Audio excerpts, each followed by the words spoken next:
যাই হোক, ডক্টর ইউনূস সহ বাকি উপদেষ্টাদের তুলাধনা করার পরে কেন তার দলকে নিবন্ধন দেওয়া হচ্ছে না? আমাদের ইসির যে ভাষা, যে নিবন্ধনের যে ধাপগুলো আছে না, আইনি যে প্রক্রিয়া, সেটাকে সঠিকভাবে অনুসরণ করে নাই আমতারেক। ওই যে আবেগের বসে তিনি ডক্টর ইউনূসকে বলছিলেন, তারপর বাকি উপদেষ্টাদেরকে বলছিলেন হচ্ছে আবেগের জায়গায় আমরা তো জুলাই করছি, সো আমাদেরকে দিতে হবে। কিন্তু আইন বলছে ভিন্ন কথা, যে আপনি মামার বাড়ির আবদার করতে পারবেন না, আপনাকে রুলস ফলো করতে হবে। বাংলাদেশের জনপ্রিয় বক্তা আলেমীদিন জনাব ডক্টর মিজানুর রহমান আজহারী তার জীবনের অন্যতম একটা ঐতিহাসিক ভুল সিদ্ধান্ত নিয়েছেন। আমরা তাকে তার সেই ভুল সিদ্ধান্ত পুনর্বিবেচনা করার আহ্বান জানাবো। হায় আল্লাহ, এখন কি হবে? প্রফেসর ইউনূস তো একটা বিরাট বিপদে পড়ে গেছে। এখন কি এই যে 11 তারিখে হেফাজত সহ ইসলামী সমমনা 8 দল, জামাত ইসলামের এত বড় মিছিল হবে, এটা কি সামলাইতে পারবে? তারপর 13 তারিখে আওয়ামী লীগের একটা মিছিল হবে, এটা কি সামলাইতে পারবে? 13ই নভেম্বর তো আওয়ামী লীগ হাঁটতেছিল ডালে ডালে, সরকার হাঁটতেছিল পাতায় পাতায়। বিষয়টা কিন্তু ফাইনালি মনে হলো যে সরকার এক ধাপ এগিয়ে আছে। ঢাকা শহরের প্রতিটি রাস্তাগলিতে পুলিশের চোখের জাল বিছিয়ে ফেলেছে ডিএমপি। 50টি থানার পুলিশ সদস্যরা সতর্ক অবস্থানে, কয়েকশো পুলিশ সদস্য টহল দিয়ে ঘুরছে। ডিএমপির সব থানা পুলিশ সহ 7,000 পুলিশ সদস্য রাস্তায় মহড়া দিয়েছে। আর এসব কিছুই 13ই নভেম্বরকে ঘিরে। জননেত্রী শেখ হাসিনাকে শ্রদ্ধা বাংলাদেশের আইন শৃঙ্খলা পরিস্থিতি নিয়ন্ত্রণের দায়িত্বে থাকা সেনাবাহিনীর সদস্যদের মাঠ থেকে প্রত্যাহার করা হচ্ছে, এমন খবর সম্পূর্ণ ভিত্তিহীন বলে জানিয়েছেন অন্তর্বর্তী সরকারের স্বরাষ্ট্র উপদেষ্টা মোহাম্মদ জাহাঙ্গীর আলম চৌধুরী। একটা যুদ্ধ পরিস্থিতি তৈরি হচ্ছে। এর কারণ 13ই নভেম্বর শেখ হাসিনার বিরুদ্ধে গণহত্যা মামলা। তো আমরা গতকালকে দেখলাম যে সালাউদ্দিন সাহেবের বরাদে ডাবের পানি খেয়ে অনশন ভেঙেছে তারেক, এমনকি গতকালকে রাতেই তাকে চিকিৎসার জন্য হাসপাতালে ভর্তি করা হয়েছে। হয়তো আজকে তিনি বাসায় ফিরে যাবেন। তো যাওয়ার আগেই সুসংবাদ আমি মনে করছি এটা, যে হ্যাঁ, তারেকের উচিত আবেগী বক্তব্য না দিয়া যেটা আইনে আছে সেটাকে ফলো করা। নিবন্ধনের দাবিতে অনশনে থাকা আমজনতার যে সাধারণ সম্পাদক আছেন তারেককে নির্বাচন কমিশনে আপিল করার আহ্বান জানিয়েছেন সিনিয়র সচিব আক্তার আহমেদ। রাজধানীর আগারগাঁওয়ে নির্বাচন ভবনে নিজ কার্যালয়ের সামনে সাংবাদিকদেরকে তিনি জানিয়েছেন যে আমজনতা দলের সদস্য সচিব তারেক রহমান তিনি যেভাবে করতেছেন এটা হচ্ছে আবেগী খেলা। বেসিক্যালি তার দরকার হচ্ছে, তিনি বলছেন যে আমরা আইনগতভাবে যা বলার তার চিঠির মাধ্যমে জানিয়ে দিয়েছি। এখন আমজনতার দল যদি আপনার নিবন্ধন করতে চায় তো সেই ক্ষেত্রে তাদেরকে আপিল করার সুযোগ আছে, এবং যেই কারণে তার দলকে নিবন্ধন দেওয়া হচ্ছে না সেই ঘাটতিগুলো তারা চিঠির মাধ্যমে জানিয়ে দিছে, সেই ঘাটতিগুলো পুনরায় আবেদন করতে পারবেন। আপিল, সংশোধন, পরিমার্জন বা সময় বাড়ানোর যে বিষয়গুলো প্রচলিত প্রথা। তো তিনি বলছেন যে আমি আন্তরিকভাবে অনুরোধ করবো যেন তারা অনশন ভঙ্গ করে আইনগত প্রক্রিয়ায় এগিয়ে যান। যদি তারা পুনর্বিবেচনা বা সংশোধনের আবেদন করতে চান তাহলে কমিশনের সচিব বরাবর তারা আবেদন করতে পারেন। আবেদন করলে কমিশন সেটি বিবেচনায় নেবে কিনা নেবে না সেটা হচ্ছে পরবর্তী চ্যাপ্টার। তবে কমিশনের পক্ষ থেকে আইনি কাঠামোর মধ্যে থেকেই সব সিদ্ধান্ত নেওয়া হবে। তো এটা সুন্দর কথা বলছেন, যে ধরেন এখন আমার হঠাৎ করে মনে হলো ভাই, ওই যে ধরেন ভারত 1971 সালে আমাদের বাংলাদেশের বিজয়ে ভূমিকা রাখছে। এখন সেই বন্ধুত্বের কারণে কথায় কথায় ভারতের সব অপরাধ মাফ, কথায় কথায় ভারতকে সবকিছু দিয়ে দেওয়া, এটা যেমন বাংলাদেশের জনগণ পছন্দ করে নাই, সো 2400 যারা ভূমিকা রাখছেন এখন আমতারেকের মতন কেউ এসে শুয়ে যাবেন। আমার কথা হচ্ছে তিনি যদি আইনগতভাবে তার সব ক্রাইটেরিয়া ফিল আপ করে তাহলে তাকে কেন দেওয়া হবে না সেটা একটা বিষয় হতে পারে। কিন্তু আপনি এখানে আইন মানবেন না, অথবা আইনের ধারার মধ্যে আপনি গ্যাপ রাখবেন। যেভাবে 10টা দল নিবন্ধন পায় আপনি সেই দলটাকে অনুসরণ করতে হবে। কিন্তু কোন দলকে টাকা খাইয়া ইসি দিয়ে দিচ্ছে, কোন দলকে টাকা খাইয়া দিচ্ছে না, অথবা অমুক দলের তমুক এজেন্ট ইসিতে বসে আছে তারা শত্রুতা করে দিচ্ছে না, উপদেষ্টাদের নির্দেশনার কারণে দিচ্ছে না, অমুকের ফোনে দিচ্ছে না, এগুলো হচ্ছে আবেগী কথা।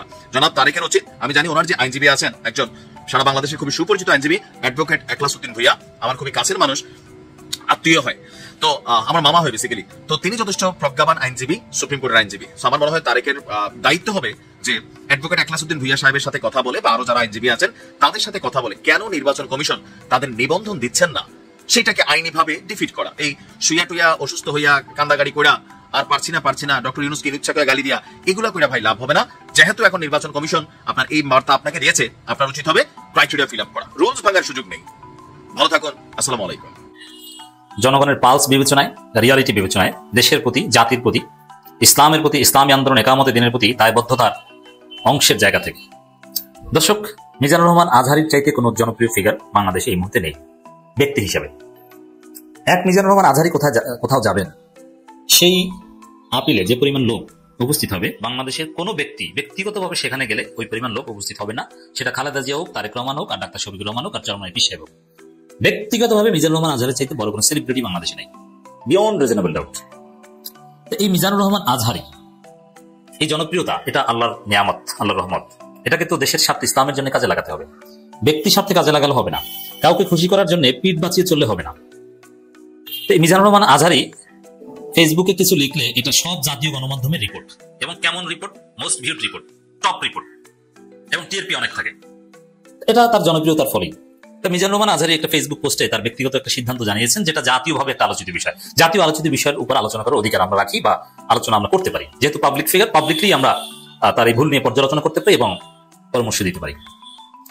মূল বিষয়টা হচ্ছে যে আজহারী পাবলিক প্রোগ্রাম বাতিল করেছেন, যে ওপেন মাঠে, খোলা মাঠে এই নির্বাচনের কারণে তিনি প্রোগ্রাম করবেন না। আমি একটু তার ফেসবুক পোস্ট থেকে আপনাদেরকে একটু পড়ে শোনাচ্ছি, তারপরে পর্যালোচনায় যাচ্ছি। গত বছর দেশব্যাপী 8টি বিভাগে তাফসিরুল কোরআন মাহফিলে অংশগ্রহণ করেছিলাম, ভালো এবং সারা জাগিয়েছে। এবং তখন আরেকবার প্রমাণিত হয়েছে যে বাংলাদেশে মিজানুর রহমান আজহারীর ধারে কাছেও কোনো জনপ্রিয় ফিগার নেই। মিজানুর রহমান আজহারী এলেমের দিক থেকে টপ ফার্স্ট, এটা আমি কখনোই মনে করি না। হ্যাঁ, তার যথেষ্ট এলেম আছে, স্মার্ট, পড়াশোনা এখনো করেন, কিন্তু তার চাইতে শরীয়তের বিভিন্ন বিষয়ে ভালো বুঝেন, এক্সপার্ট অনেক বড় বড় আলেম আছে। তার চাইতে বড় মুফাসসিরের অভাব নেই বাংলাদেশে। কওমি মাদ্রাসার অনেক বড় মুফাসসির, মুহাদ্দিস, মুফতি আছে, যারা আজহারী ওস্তাদের ওস্তাদ, যদি আজহারী নিজেকে কখনো এরকম বড় আলেম দাবি করেন না। কিন্তু আল্লাহ তাকে জনপ্রিয়তা দিয়েছে, এবং তিনি যেভাবে কথা বলতে পারেন, মানুষকে যেভাবে ইমপ্রেস করতে পারেন, তার কথার যে তাসির পড়ে, এটা খুব কম মানুষের ক্ষেত্রে এটা হয়। ইন্না ফি বায়ানিল ফি সিহরিন, এই সেহের আছে, জাদু আছে মিজানুর রহমান আজহারীর, শুধু কথার মধ্যে না, তার চেহারার মধ্যে জাদু আছে, তার হাঁটা চলার মধ্যে জাদু আছে, তার ফেসবুকের মধ্যে জাদু আছে। কেমন যেন একটা আকর্ষণ তৈরি হয় সব শ্রেণী পেশার বয়সের মানুষের মধ্যে, respective of caste, colour and religion. হিন্দুরাও তার প্রতি অ্যাট্রাক্টেড, প্রচুর অমুসলমানরা তার ওয়াজ শুনতে যায়। কেন? তার চেহারার মধ্যেই একটা সেহের আছে, একটা জাদু আছে, কথার মধ্যে তো জাদু আছে, ভালো লাগে।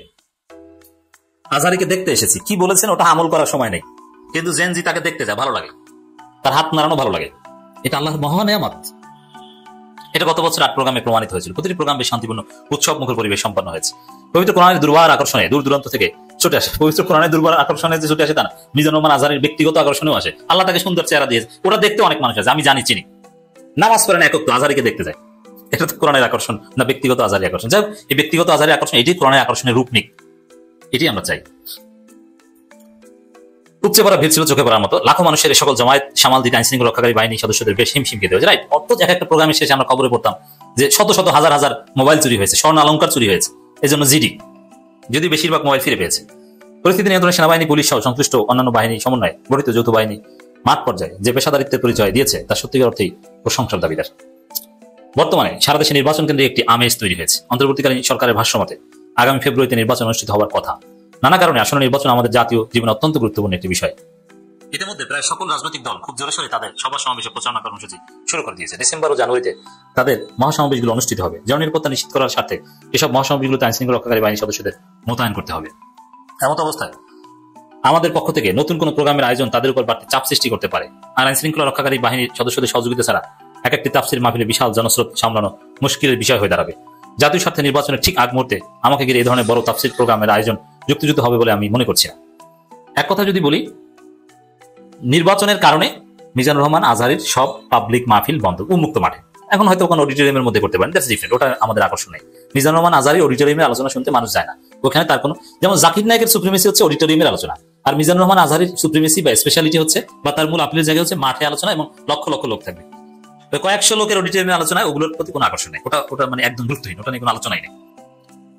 আচ্ছা, নির্বাচনের কারণে কোরআনের মাহফিল স্থগিত থাকবে, এটা কোন উসুল, এটা কোন হাদিসে আছে? এবং বাংলাদেশে আরপিওতে, বাংলাদেশে কোন আইনে আছে নির্বাচনের কারণে মাহফিল স্থগিত থাকবে? এটা তো হাসিনার আইনে ছিল, নির্বাচনে মাহফিল রেস্ট্রিক্ট করতো, তাও পুরোপুরি বাতিল করতো না। কিন্তু হাফিজুর রহমান সিদ্দিকীদের ওয়াজ নির্বাচনের একদিন আগেও চলেছে। বরং মাহফিলগুলোকে অনেক প্রার্থী সবাই মিলে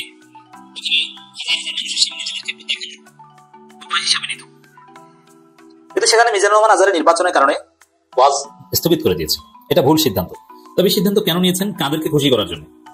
প্রথম কথা হচ্ছে, আমার কাছে যেটা মনে হয়, it's my analysis, it's not any primary source information. যেমন মিজানুর রহমান আজহারীকে হয়তো সরকারের উচ্চ পর্যায় থেকে বলা হয়েছে যে আপনি মাহফিল করেন না, তাহলে জামাত একটা এক্সট্রা অ্যাডভান্টেজ পাবে, ওয়ান ওয়ে প্রচারণা চলতে থাকবে, বিএনপি এক পেশে হয়ে যাবে। আর সরকারের মাধ্যমে আজহারীকে এটা বলিয়েছে বিএনপি।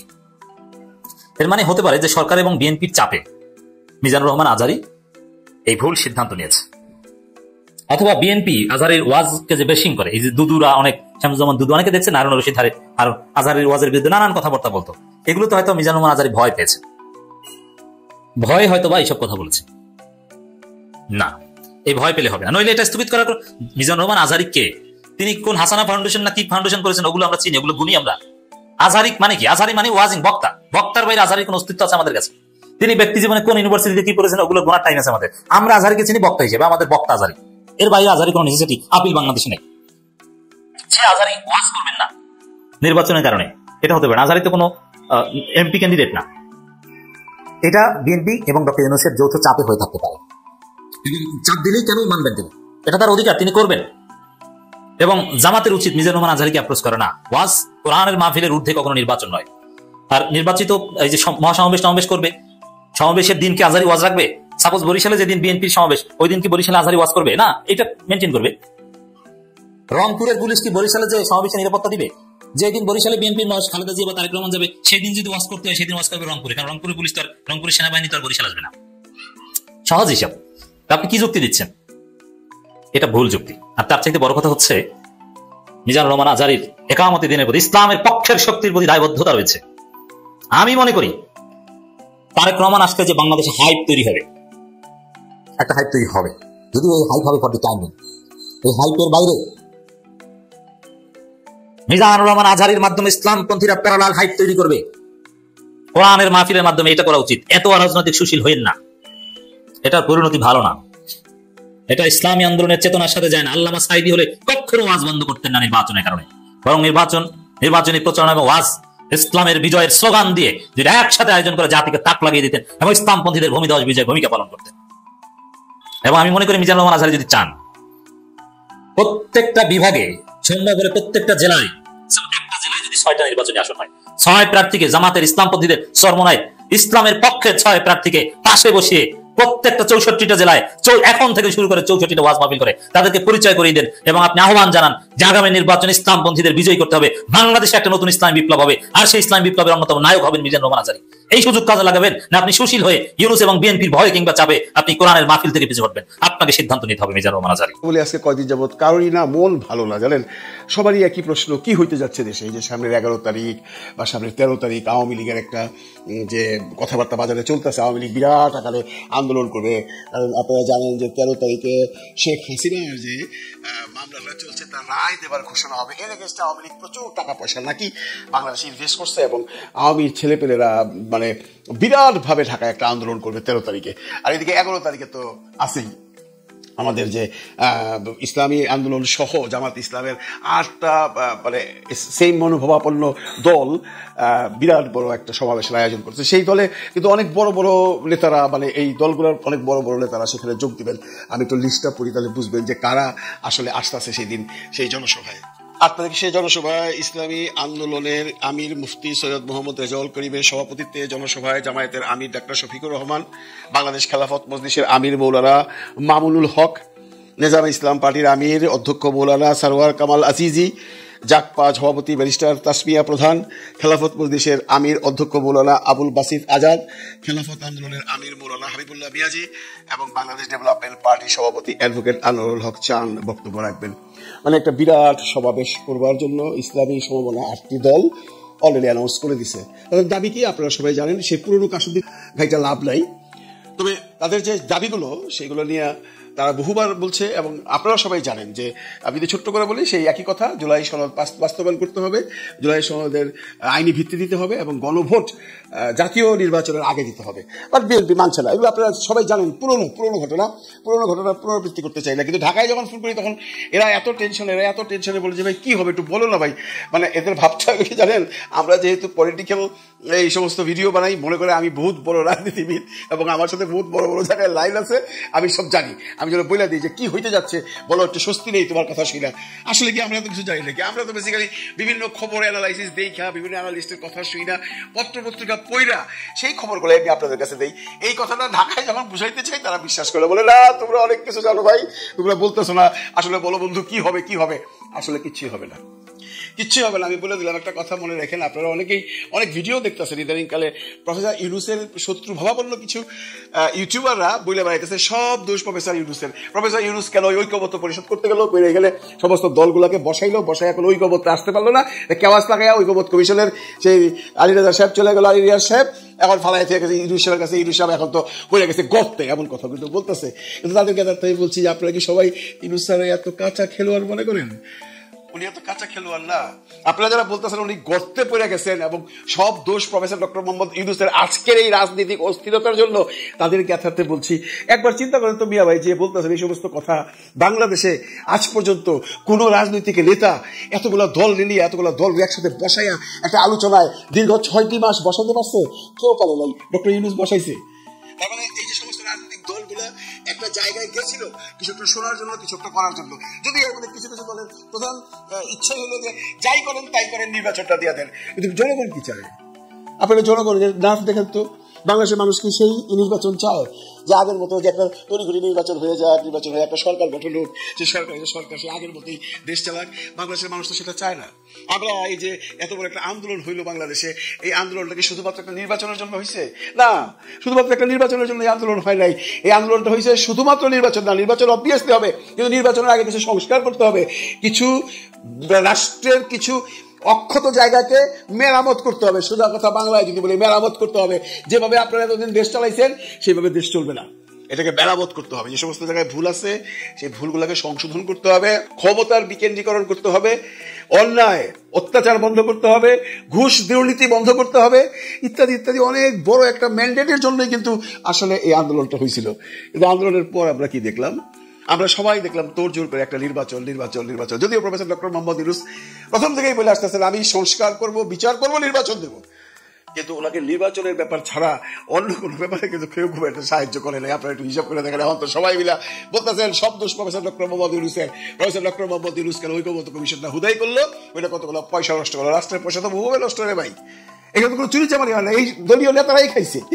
সেই সেরাটোরে খাওয়াই খাক, আর সোনার গায়ে খাওয়াই খাক, আর জুসি খাক, আর কাজু বাদামি খাক, আর অরেঞ্জ জুসি খাক, কেউ তো খাইছে। এইটা না, এই নেতারা খাইছে, খাইলো তো এতগুলা দিন, খাইয়া রিজাল্টটা কি হলো? রিজাল্ট তো কিছুই হয় নাই, কিছু হয় না বলে তাই রিয়াজ সাহেব কি করবে? আপনারা যা বলছেন সেগুলো দায়িত্ব দিয়ে গেছে প্রফেসর ডক্টর মোহাম্মদ ইউনূসের কাছে। প্রফেসর ডক্টর মোহাম্মদ ইউনূস সামলাইতে পারবে? আপনারা যারা ভাবতেছেন হায় আল্লাহ এখন কি হবে, প্রফেসর ইউনূস তো একটা বিরাট বিপদে পড়ে গেছে, এখন কি এই যে 11 তারিখে হেফাজত সহ ইসলামী সমমনা 8 দল জামাত ইসলামের এত বড় মিছিল হবে, এটাকে সামলাইতে পারবে? তারপর 13 তারিখে আওয়ামী লীগের একটা মিছিল হবে, এটাকে সামলাইতে পারবে? পারবে, পারবে। আপনারা ওনাকে এত কাঁচা খেলোয়াড় মনে করেন না।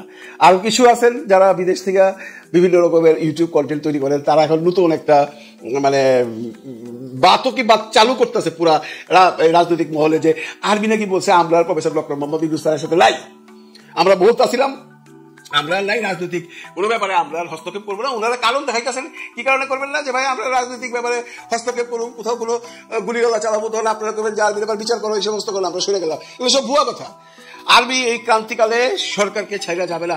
ইউনূস সাহেবের সাথে ওয়াকার সাহেবের সাথে সম্পর্ক খারাপ হইতে পারে, কিন্তু আর্মির সাথে সম্পর্ক খারাপ না। দেশের আর্মি তো দেশের জন্য, দেশের মানুষের সুখের জন্য, দেশের মানুষের শান্তির জন্য। যারা বলতেছেন যে আর্মি আর নাই প্রফেসর ডক্টর মোহাম্মদ ইউনূসের সাথে, তাদের জ্ঞাতার্থে বলতেছে আপনারা বোকার সঙ্গে বাস করেন। বাংলাদেশের আর্মি এত বেইমান না, বাংলাদেশের আর্মি সময় মতো ঝাঁপাইয়া পড়বে। নাহলে আপনারা একটা জিনিস মার্ক করেন নাই, গোপালগঞ্জে যখন এই এনসিপির ছেলেরা বিপদে পড়লো, এই আর্মি তো যা বাঁচাইলো। এই আর্মি সম্বন্ধে এই ছেলেরা কম কথা বলছে? বাঁচাইছে তো, এটা তাদের ডিউটি, তারা এটা করবে। কেউ যদি ভাইবা থাকে বা কেউ যদি এরকম প্ল্যান করে থাকেন যে আমরা এই সমস্ত উস্কানিমূলক কথা বলে আর্মিকে সরাই দেবো, তোরে আর্মি থাকবে না, পুলিশের তো এমনি নিষ্ক্রিয়, তাদের কোনো মানে রাইফেল হলে কিছুই নাই, লাঠি দিয়ে কয়জনে ঠেকাইবো, আমরা এর মধ্যে সমস্ত কিছু আদায় করে নিয়ে যাবো। ইউনূস সরকার বসে বসে কলা চুষবো না। উনি সময় মতো সঠিক সিদ্ধান্তটা নেবেন, এবং সিদ্ধান্তটি নিয়ে নিছেন মনে মনে। উনি আর 2টা দিন অপেক্ষা করতেছে, কারণ উনি ভাবছিল হয়তোবা দলগুলা বৈশা একটা ঝামেলা মিটারের ব্যবস্থা করতে পারতো বা করুক, এই ধরনের আশা বা আকাঙ্ক্ষা তার ছিল। কিন্তু জামাতের কথা যখন বিএনপি ফিরিয়ে দিছে, তারপরে উনি আশাহত হয়ে গেছে যে না, এরা বসবে না, ডিসিশন আমাকেই নিতে হবে। এখন ইউনূস স্যার যে ডিসিশনটা দিবেন সেটার দিকে তাকাই থাকেন, তারপরে বললেন তো কে বলবেন যে আপনার ডিসিশন মানি না, নামিনা রাস্তায় আসবেন। আপনারা তো অনেকেই বলতেছেন যে জামাত যদি রাস্তায় নামে তাহলে বিএনপি ঘরে বসে থাকবে, আমরা শক্তি প্রদর্শন করতে পারি। আমরা তো এইটা চাই না, বাংলার জনগণ সেটা চায় না যে একদিক থেকে জামাত আসুক, একদিক থেকে বিএনপি আসুক, এসে মারামারি করুক, আবার সেই গন্ডগোল শুরু হয়ে যাক।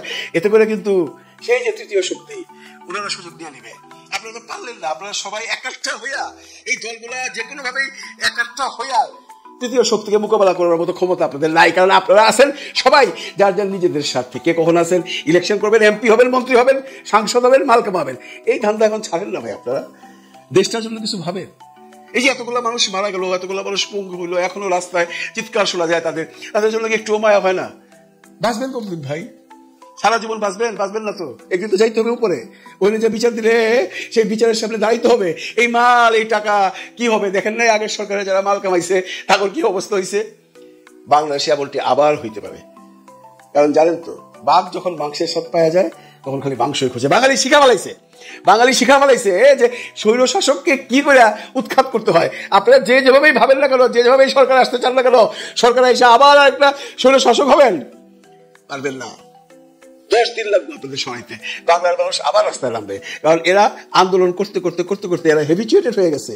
সেই 52 থেকে শুরু করে আজ পর্যন্ত লাস্ট 24-এ যেটা দেখাইছে, এরপর আপনাদের বোঝা উচিত। এখন আসেন সবাই মিলা চুরিচামারি বন্ধ করে আমরা দেশটাকে শাসন করি, দেশটাকে আগায় এড়িয়ে যাই, দেশটাকে সারা বিশ্বের কাছে তুলে ধরি যে আমরা একটা মহান জাতি। আমাদের অনেক কর্মক্ষম আছে, আমাদের অনেক অনেস্টি আছে। আমরা সারা বিশ্বকে তাক লাগাই দিতে পারি যে আমরা বাংলাদেশিরা এহেন কাজ নাই, আমরা পারি না। আপনারা দেখেন না, প্রচুর বাংলাদেশি তো বাংলাদেশ থেকে বিদেশে যায় কত বড় বড় ডিগ্রি নিতেছে, কত বড় বড় জায়গায় যেতেছে। তাহলে বাংলাদেশের বাঙালিরা পারবে না? পারবে, কিন্তু সেই সুযোগটা কেউ দিচ্ছেন না। কিছু মানুষ শুধু ক্ষমতার লোভে ক্ষমতায় আইসা সরকারের থাইকা জনগণকে নিষ্পেষিত করতেছেন। সেই ধান্দা এখন বন্ধ করে আসেন সবাই মিলে আমরা দেশ গঠন করি। আর ইলেকশনের আগে প্রফেসর ডক্টর মোহাম্মদ ইউনূসের হাতকে শক্ত করে ওনাকে আগায় নিয়ে যাই, তাতে করে সবারই মঙ্গল হবে।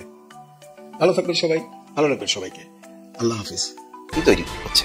এর কারণ 13ই নভেম্বর শেখ হাসিনার বিরুদ্ধে গণহত্যা মামলার রায় হবে। রায় মোটামুটি ভাবে অনেকেই বলেছেন, আন্তর্জাতিক যে গণমাধ্যমগুলোর বিশ্লেষকরা বলেছেন এবং তাদের অবজারভেশনে যেটা এসছে যে মৃত্যুদণ্ড নিশ্চিত। এত বড় গণহত্যা বাংলাদেশে কখনো ঘটেনি। আর এই রায়কে ঘিরে এখন প্রশাসনের এবং পুলিশের সর্বোচ্চ নিরাপত্তা। কিছুক্ষণ আগে টেলিভিশন স্ক্রলে দেখা যাচ্ছে যে পুরো সুপ্রিম কোর্ট, ঈদগাহ ময়দান সহ এটা ঘিরে ফেলা হচ্ছে নিরাপত্তার চাদরে, যাতে সুপ্রিম কোর্ট, ট্রাইব্যুনাল এলাকা, বার ভবন সহ সমস্ত আশেপাশের জায়গাগুলোতে বহিরাগতদের প্রবেশ নিষিদ্ধ করা হয়েছে। তার মূল লক্ষ্যই হচ্ছে যে 13 তারিখে শেখ হাসিনার বিরুদ্ধে যে রায়, সেই রায়কে ঘিরে নাশকতার আশঙ্কা করছে পুলিশ। এমনিতেই বলা হচ্ছে যে পুলিশ প্রশাসন নানা দিক দিয়ে তাদের দুর্বলতা আছে, সেই আগের মতন অবস্থানে নেই। এই সুযোগটা দুর্বৃত্তরা কাজে লাগাতে পারে। ইতিমধ্যে স্বরাষ্ট্র উপদেষ্টা জাহাঙ্গীর আলম চৌধুরী গতকাল বলেছেন যে 50% যে সেনা সদস্য প্রত্যাহার করার সিদ্ধান্ত হয়েছিল সেটা বাতিল করা হচ্ছে এবং হয়েছে অলরেডি। তার মানে হচ্ছে যে বিদ্যমান যে পরিস্থিতি, সেই পরিস্থিতি সামাল দেওয়ার জন্য পুলিশের উপর যথেষ্ট ভরসা পাচ্ছে না সরকার। সেই কারণে তাদের সিদ্ধান্তটা পুনর্বিবেচনা করা হয়েছে। কি আসলে করবে আওয়ামী লীগ? তাদের এটা হলো শাটডাউন কর্মসূচি। শাটডাউনটা আসলে হবে কিনা, কতটুকু করতে পারবে তাদের সাংগঠনিক শক্তি দিয়ে, বোঝা যাচ্ছে না। কিন্তু নাশকতার আশঙ্কা করা হচ্ছে, যেহেতু আওয়ামী লীগ নিজেও জানে যে তাদের কোনো কর্মসূচি করতে দেওয়া হবে না। এবং যেটা প্রেস সচিব কিছুক্ষণ আগে বলেছে যে আওয়ামী লীগ বিক্ষোভের চেষ্টা করলে আইনের সর্বোচ্চ শক্তি প্রয়োগ করা হবে। সুতরাং তারা জানে যে ব্যাপকভাবে গ্রেপ্তার করা হবে। ফলে তারা লুকিয়ে তাদের অবস্থানটাকে গোপন রেখে কি কি কার্যক্রম করবে এটা বোঝা যাচ্ছে না। এবং এই কার্যক্রমগুলো সহিংস কার্যক্রম হয়। যখনই নাকি আন্ডারগ্রাউন্ড থেকে কোনো কর্মসূচি পরিচালিত হয়, সেটা সহিংসতার রূপ নেয়। তার কিছু সিমটম কিন্তু দেখা গেছে। ভোরে 2টি বাসে আগুন দেওয়া হয়েছে, যাত্রীবাহী বাস। এখন সামনে আজকে সারাদিন, রাত, কালকে, পরশু, মোট কথা আগামী 3-4 দিন পরিস্থিতি কেমন হবে সেটা বোঝা যাচ্ছে না। আপাতত যেটা সুপ্রিম কোর্ট, ট্রাইব্যুনাল এলাকা বা ওই উচ্চ আদালত, মোট কথা ঈদগাহ সহ ওই পুরো এলাকাটা কর্ডন করা হচ্ছে। কিন্তু সেটাই তো সব না। সারা রাজধানী বিশাল এরিয়ায় কিভাবে সেইটি নিশ্চিত করা যাবে? এটা করা যাবে না। এই ঝুঁকিটা মাথায় রেখে সরকারকে তার যেই আইনি কার্যক্রম সেটাকে বজায় রাখতে হবে এবং এটা সরকার করবে। এটা মোট কথা একটা রাজনৈতিক চ্যালেঞ্জ। এখন এই চ্যালেঞ্জটা মোকাবেলা সহজ হতো যদি এখন যে রাজনৈতিক পরিস্থিতি, সামনে নির্বাচন, গণভোট, জুলাই সনদ বাস্তবায়ন, এগুলি নিয়ে যে পরিস্থিতি তৈরি হয়েছে রাজনৈতিক দলগুলোর মধ্যে, এতে সরকার আর আশা করতে পারে না যে রাজনৈতিক দলগুলো আওয়ামী লীগকে মোকাবেলা করতে তারা রাস্তায় নামবে বা সতর্ক থাকবে। ফলে সরকারকে একদম পুরোটা এর প্রশাসনের উপর, পুলিশের উপর নির্ভর করতে হচ্ছে। এখন কতটা আইন শৃঙ্খলা পরিস্থিতি নিয়ন্ত্রণ রাখা যাবে, কতখানি মানুষের নিরাপত্তা নিশ্চিত করা যাবে, সেটা নিয়ে কিন্তু একটা শঙ্কা তৈরি হয়েছে। কারণ ইতিমধ্যে আইন শৃঙ্খলা বাহিনী ধারাবাহিকভাবে ব্যর্থ হয়েছে। এখন সামনে যে পরিস্থিতির উদ্ভব হয়েছে সেটা কতখানি মোকাবেলা করতে পারবে। ইমানদার মানুষের শক্তি অনেক বড়। খেয়াল করে দেখবেন, চোর, চোট্টা, ডাকাত, বেঈমান তার বাড়ির পাহারাদার খুঁজা বেড়ায়, ইমানদার মানুষ খুঁজা বেড়ায় না? অনেক বড় শক্তি ইমানদার মানুষের। কিন্তু আমরা কি করে চিনবো এই রাজনীতির মধ্যে কারা ইমানদার? এটা চিনার উপায় কি? একটাই উপায়, ওনারা কে কি কথা দিতেছে আর এই কথাগুলা ভবিষ্যতে রাখবে কিনা। অথবা অতীতে কে কি কথা দিছে ওই কথাগুলা তারা রাখছে কিনা, গত 54 বছরের হিসাব যদি আমরা সামনে নিয়ে আসি, কে কি কথা দিছিল আর ওই কথাগুলা পালন করছে কিনা, আবার বর্তমানে যারা কথা দিচ্ছে এই কথাগুলা তারা পালন করবে কিনা কি করে বুঝবো? হ্যাঁ ভাই, বোঝা যায়, কিছু কর্মকাণ্ড দেখলেই তো বোঝা যায়। দেখেন এই যে ওবায়দুল কাদের সাহেব প্রায় বলতো, কিন্তু প্রায় বলতো, বিশেষ করে শেষের দিকে বেশি বেশি বলছে। ওই যে বিদায় নেওয়ার কিছুদিন আগে ছাত্রলীগের তো সবাই তারে ভুয়া ভুয়া বলছিল। ওই দিনও কিন্তু বলছিল যে কোনো কারণে যদি আওয়ামী লীগের পতন হয় তাহলে 10 থেকে 15 লক্ষ 20 লক্ষ মানুষ এই পৃথিবী থেকে বিদায় হবে। কেন বলছিল? তার ধারণা ছিল এই পতনের সঙ্গে সঙ্গে সারা বাংলাদেশে ঝাঁপায়া পড়বে। কেন ঝাঁপায়া পড়বে? তারা তো জানে তারা অন্যায় করছে, মানুষের উপরে জুলুম করছে, চাঁদাবাজি করছে, বালু মহল লুট করছে, মানুষের জমি জমা লুট করছে, অসহায় মানুষের সম্পদ কাইরা খাইছে। এগুলো তো তারা জানে বলেই বলছে যে তাদের উপরে আক্রমণ হবে। কিন্তু সেটা কি হয়েছে? না, ওই পরিমাণ কিছুই হয় নাই। তাদের সবচেয়ে বড় ভয় ছিল কাদের উপর জানেন? ছাত্র শিবির আর জামাত ইসলাম, যে এরা ঝাঁপায়া করবে। কিন্তু তারা ঝাঁপায়া পড়ে নাই। আপনারা অনেকেই জানেন, অনেকেই জানেন না। আমি কিছুক্ষণ আগে জানলাম ডাক্তার শফিকুর রহমান সাহেবের একটা বক্তব্য থেকে। উনি কি বললো জানেন?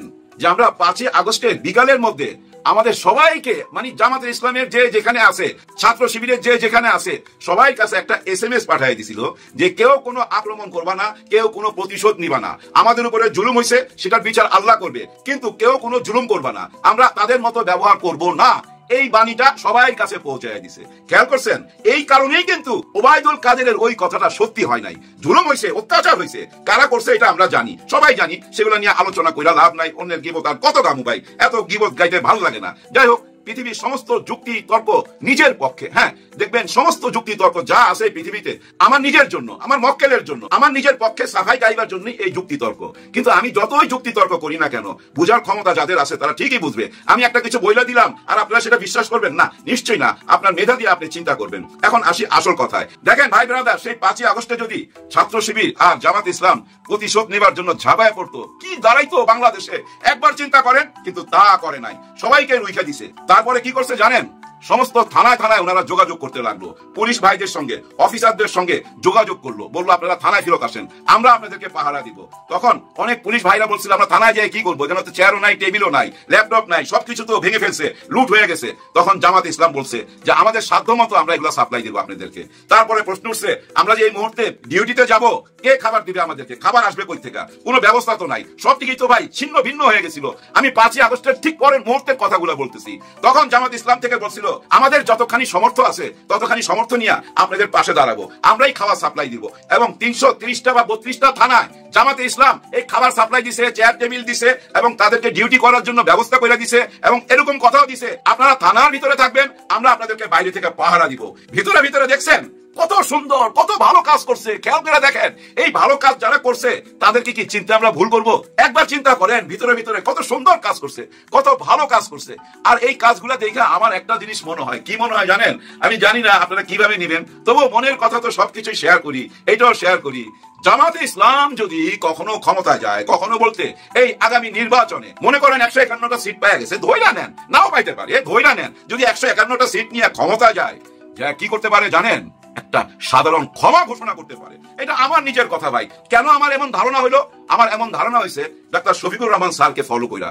উনার কথা থেকে আমি কোন রকম প্রতিশোধমূলক কোনো কিছু পাই না, শুধু ক্ষমা আর ক্ষমা। আর সবকিছু শেষে উনি উপরে তাকান, আল্লাহর উপরে ছেড়ে দেন এবং জনগণের উপরে ছেড়ে দেন। প্রতিহিংসার রাজনীতি উনার ভিতরে নাই। সবসময় দেখবেন উনি শুধু দেশ গড়ার কথা বলে এবং আগামী ভবিষ্যৎ আমাদেরকে তুলে দিতে হবে ইয়াংদের হাতে, যুবকদের হাতে, এইসব কথা বলে। আরো কি বলে যে আমরা ক্ষমতায় আসলে আমরা ওই যে গাড়ির সুবিধা নিব না, সরকারি বাসায় থাকুম না, আমরা এখন যেভাবে চলি, এখন যদি আমরা রিক্সা যাই তখনও রিক্সায় যাব, আমরা নিরাপত্তার জন্য ভাবি না, আমাদের নিরাপত্তা দিবে জনগণ। এই ধরনের কথা যদি কেউ বলে, এই কথাগুলো আমাদেরকে বিশ্বাস করতে হবে, কারণ তাদেরকে তো আমরা পরীক্ষা করি নাই, তাদেরকে পরীক্ষার মধ্যে ফেলতে হবে। তো পরীক্ষার মধ্যে ফেলা দেখতে হবে তারা এই কথাগুলো রাখে কিনা। তবে ওই আমি যেটা বললাম, আমার মনে হয় ডাক্তার শফিকুর রহমান স্যার আইসা সাধারণ একটা ক্ষমা ঘোষণা করবে। তাদেরকে এই ক্ষমা ঘোষণা করবে? আওয়ামী লীগকে। হ্যাঁ ভাই, আওয়ামী লীগকে সাধারণ ক্ষমা ঘোষণা করবে। যারা যারা অপরাধ করছে, অন্যায় করছে, তাদের বিচার তো শুরু হয়ে গেছে।